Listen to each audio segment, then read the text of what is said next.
happens when the seemingly random headache and a strange tingling sensation turns into a life-altering brain bleed, months in a coma, and a road to recovery that changes everything about your life's entire trajectory? I'm Coma. I'm a legal nurse consultant here at Shane Smith Law, and this is Mind Matters, Navigating Head Injuries and Concussions, where we explore traumatic brain injury from every angle, medical, legal, and lived experience.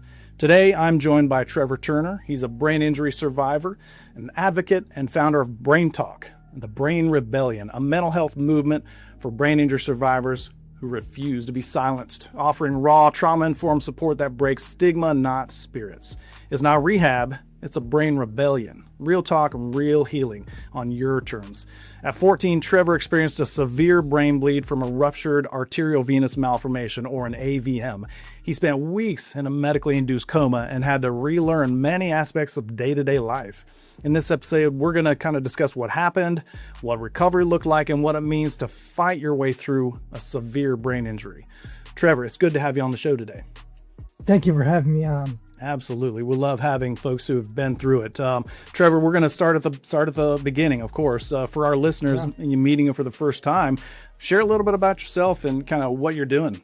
Sure. So I consider myself a brain injury survivor advocate, spending a lot of my time helping brain injury survivors, as well as their families and friends and even people in the industry, helping educate them and helping them overcome the many battles that come following a brain injury. And many of those common things are mental health challenges, anxiety, depression, as well as the physical limitations that come, like paralysis of one side, as well as how to handle and deal with fatigue and things like that. So I speak and kind of motivate and just give tips and advice. That's why we love having survivors as yourself on here. We've had many previous guests, and we've found that really it's that community. It's bringing those different views, those different angles. Everybody's path is a little different. And so we found that collection of stories has just produced this amazing well of content and encouragement. So thanks for being here. I really want to take you back to the beginning. You know, I think you were 14 when this happened. What do you remember about that headache, right? And those feelings, the tingling, the physical symptoms you had that, caused your parents to bring you to the doctor that day? Sure. Well, when you get a headache, at any age, you think nothing of it because we've all had headaches, and you take a Tylenol or an Advil or whatever, and it goes away. And so I did that. I took a Tylenol or aspirin or whatever, and the headache didn't go away. And then a little bit, some time following that, my left side started going tingly, like it was falling asleep. And that was kind of the same situation. My leg is fallen asleep in the past, or my arm. But then with the combination of the headache and my left side, the entire left side doing that, I told my parents, like, hey, this is really weird. What's going on?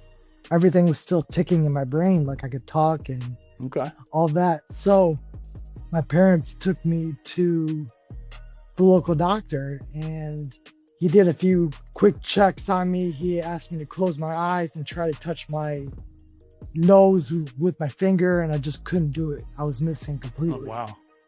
And the next thing I know, I overheard him or saw him say to my mom, I think he's having, internal head bleeding or something like that. And then he calls the ambulance, and the next thing I know, I'm in the back of an ambulance.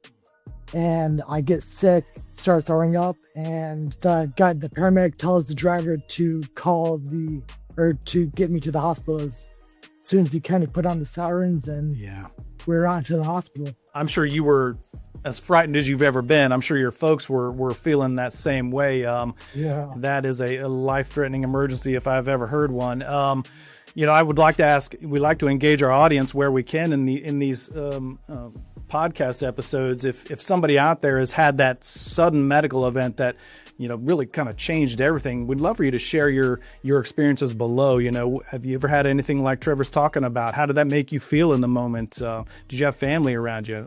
These kind of this kind of feedback really helps others that listen to and read these comments. So Trevor, so they get you to the hospital, emergency, things move quickly, when you're dealing with a potential brain stroke or something like that. What do you remember, or maybe what were you told about those first few hours, let's say, or days after that initial incident? Yeah, and I really don't remember the next few months because I was in a drug-induced coma. But what my parents had told me is that the doctors told them that, I was living barely, I may not make it through the night, and to call all family and religious clergy.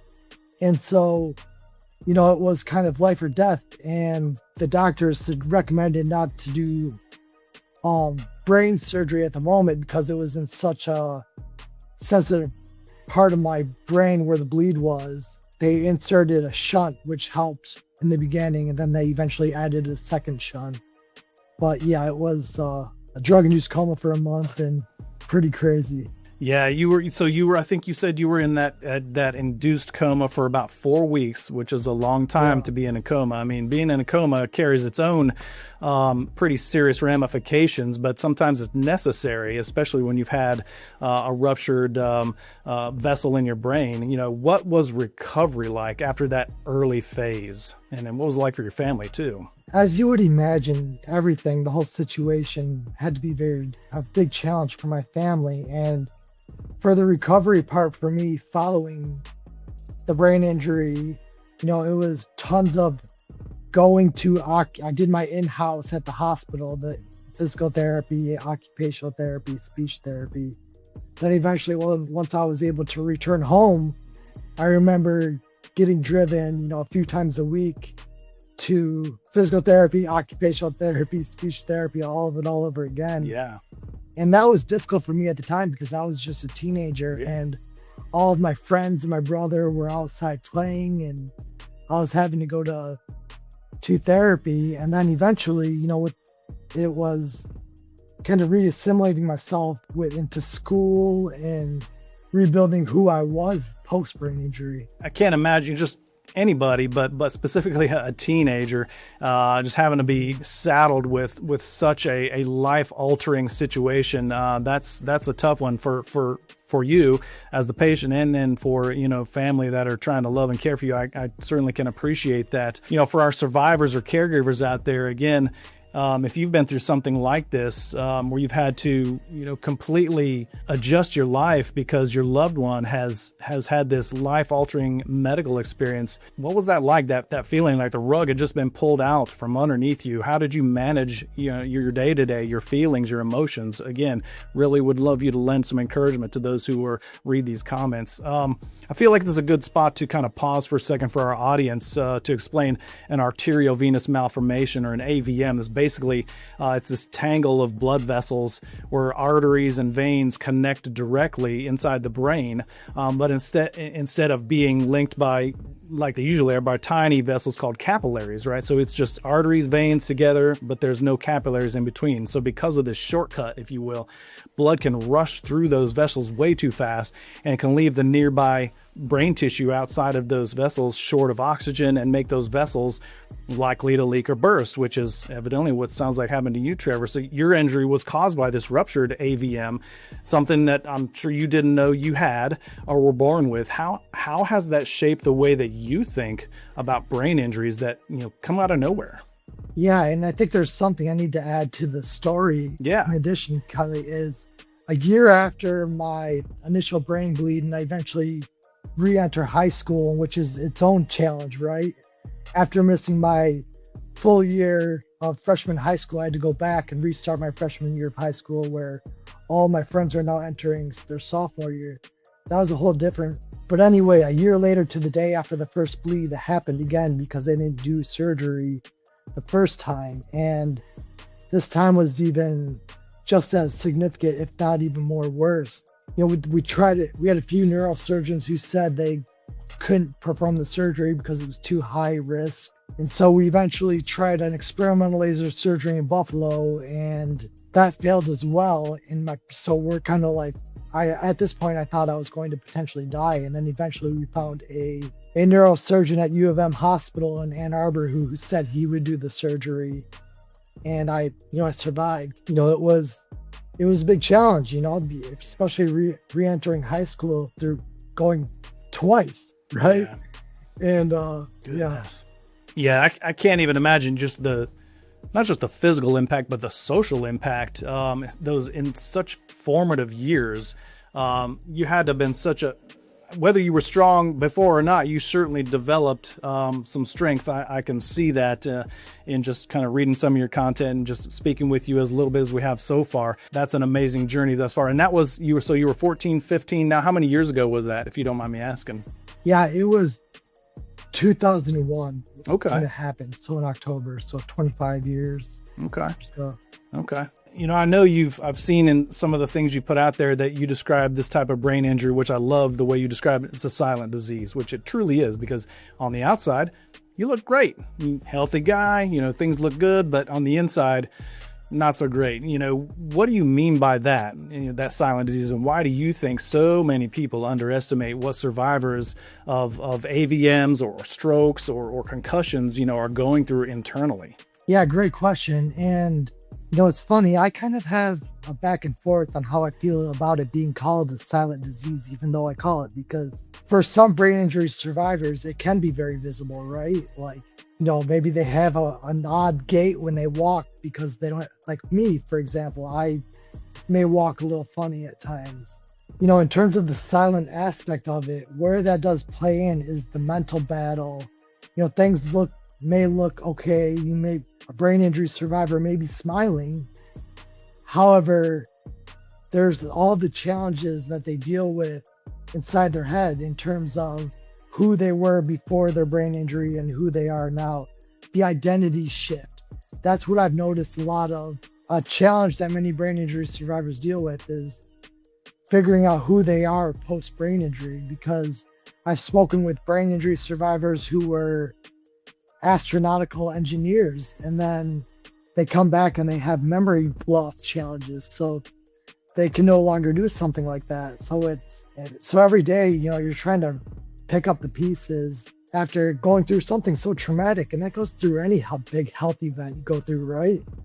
I mean, it's such a impactful thing that happens to you. But I mean, what I always tell people is, look at it this way. You may be different. Things may not be as easy as they were before your brain injury, but you're alive. So tell the story where there's so many brain injury survivors who unfortunately didn't survive. And you gain so much wisdom after going through something so traumatic that you can use that to inspire others, or just, stay in your own lane if you choose to. I love what you said there. You gain so much wisdom. You really do, or at least you can. It's hard in those initial, I'm sure, especially days, weeks, months after you've kind of stabilized and whatnot. But I'd really like to dig into that part of kind of your journey, if you want to call it that. After all of said and done, you're out of the hospital, you've gone through the brunt of the rehab and all that. You've already kind of alluded to, starting school again at age 15 as a teenage boy. How do you start that process, and what did that look like that next couple years as you go into, if you went to university or college or anything like that? How'd you rebuild, your schooling, your relationships with, not just your family, but friends and romantic relationships, your identity? What did that look like for you? I feel like I was very similar to who I was in terms of my personality and sense of having a sense of humor. I do believe that what helped connect me with others was having a sense of humor and being able to joke about maybe the disability I had, rather than it being something that's just kind of in the air, like making light of it. I would call my left hand the crip hand, joking about it, or something like that, or, several other things. But in terms of the relationship aspect of life after a brain injury, I think it goes with many things in life. When you go through tough times, the true friends and the true family that are meant to be around are still there after something, a challenging situation. So and in terms of gaining new friends, it's all about just being yourself, not trying to attract people because without being yourself in those terms. So, it's about authenticity. Authenticity, I think, is a if you had to put a one word label on it, yeah, authenticity. I think, because otherwise, you're fighting against the current, and there may be things you alluded to earlier that you just can't do anymore, at least as well as or in the same way that you did, whether that's physically, mentally, emotionally. So you have to relearn or adjust, learn a new way, and that goes with relationships too. We've heard so many survivors talk about friendships falling away. Some of it you can't fault those folks because the world moves on, life goes on, and you've got your own things you've got to start rebuilding and refashioning. And so some of that's not a bad thing. I'm sure you've developed many new relationships. Obviously, in your advocacy, you've definitely developed a community. Wouldn't that be correct? Oh, certainly. Yeah. I mean, and in terms of new relationships, whether they're friends or even in a romantic type dating relationship, I'm like, should I tell them my brain injury story and give something that's so close to me, right, to them? And that's a whole nother conversation, that many brain injury survivors deal with. So yeah, absolutely. And I think for our audience, we are going to have Trevor back for another episode, because I want to go deeper into some of those tools that he found or he helped to develop, the community, aspect of brain injury recovery. So please keep your eye out for that episode as well. Trevor, I think we're at a good point here. I do have one last question for you. I'd love to, for you to address our listeners to, maybe who are in early recovery, or maybe they're supporting, especially that young person like you were when you had your AVM rupture. What do you wish somebody had told you back then, or maybe something that somebody could have shared with your family or support structure in those early days? Sure. So there's a few different things I want to mention here. And first off is never take the first opinion from a doctor. Always get second, third opinions if something doesn't feel right. And then another thing I wanted to mention in terms of the recovery aspect for brain injury is, the doctors, the physical therapists, all of them, they're going to give you exercises to do. Do those even though you don't want them to. And I'm sure your friends or family are going to be like, hey, did you do your PT exercises today? Do them, because in the long run, it's going to benefit you, and you're going to wish you did, 10 years down the road, right? Unfortunately, it is an uphill battle, but if you put in the work, it's only going to make your future better. And most importantly, lastly, to close it, is really try to take care of your mental well-being. Whether that's speaking with a professional or practicing mindfulness techniques like meditation. I really took on to meditation about 10 years ago. It made an incredible impact in my life. And so implementing that as well is very important too.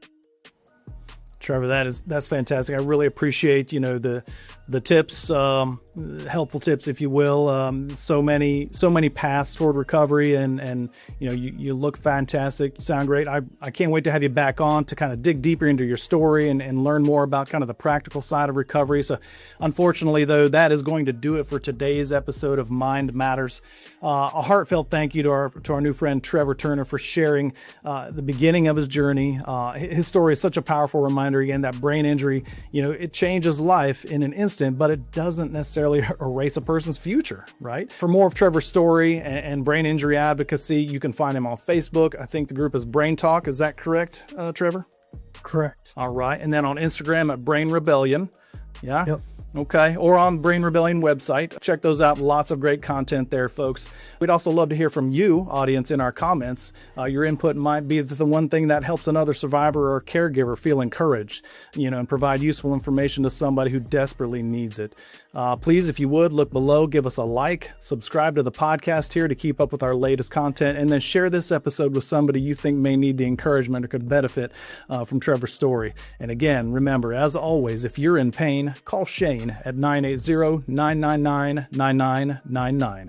Join us next time as we continue Trevor's story, talk about the invisible effects of brain injury, mental health, and the tools that help survivors move forward. Until then, take care. In pain, so I call Shane. 980-999-9999. In pain, call Shane.